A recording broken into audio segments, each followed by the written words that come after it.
Let's bring in our political editor, Andrew Clennell, who has been on the phones today, as he does always, to try and suss out where this is heading. Andrew, tell our viewers what's happening. Will Australia follow suit? Well, Kieran, it seems increasingly likely that the Australian government will follow the US lead and commit to a diplomatic boycott of next year's Beijing Winter Olympics. What this means is that the Australian government would not be represented at the Games, but the Australian team would still attend. There are two options the National Security Committee of Cabinet will decide on this week: whether to have no government involvement in the Games or whether to allow embassy officials in Beijing to represent Australia there. This is about the treatment of 1 million Uighurs in Xinjiang. Let's hear White House Press Secretary Jen Psaki confirm Joe Biden's diplomatic boycott, and then Employment Minister Stuart Robert say it's under active consideration in Australia.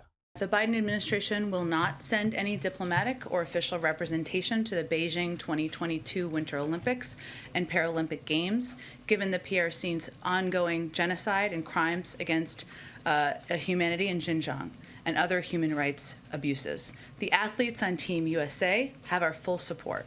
We will be behind them 100% as we cheer them on from home, but we will not be contributing to the fanfare of the Games.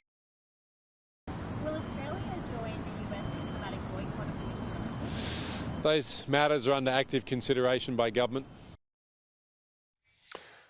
Okay, so that's the news on that front. What about the news when it comes to candidates? We're not that far away from the federal election. The Berejiklian speculation continues, really fostered in large part by those in the federal government who have been pushing this too.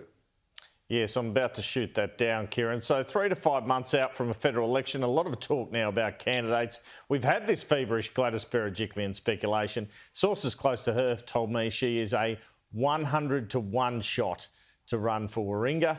It just isn't going to happen. Despite Scott Morrison and various federal government ministers and journalists talking it up, Berejiklian's likely path now is an ICAC finding sometime next year, then a potential fight in the Supreme Court if that finding is adverse, then either a business career or a potential federal run in 3 years' time. On the Labor side of things, some difficulty finding the right candidate to run for the seat of Parramatta, with Julie Owens retiring. This is a seat Owens won by just 3.5% at the last election. I'm told Cameron Murphy, a former state candidate who was the head of the New South Wales Council of Civil Liberties, was in the frame but has decided not to run. Another potential candidate who was elected not to run for the seat is former State Minister David Borger. So we know the Liberals are having trouble pre-selecting candidates in time in New South Wales, a key state for the election, Kieran. At least in Parramatta, Labor has similar problems.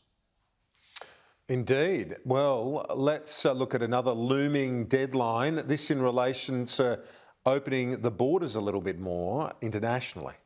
Yes, another big decision expected to be made this week, likely to be whether or not international students and skilled migrants will be allowed in from December 15, after Scott Morrison put in place a 2-week pause on the measure because of the Omicron variant after announcing it was all opening up December 1. My understanding is the federal government is presently hopeful of the opening going ahead. They are awaiting serology results from Europe to establish the effectiveness of vaccines against the Omicron variant. So far, some hope Omicron is not as serious as other strains, even if it is more transmissible. Chief Medical Officer Paul Kelly addressed the Omicron issue at a COVID Senate committee hearing today.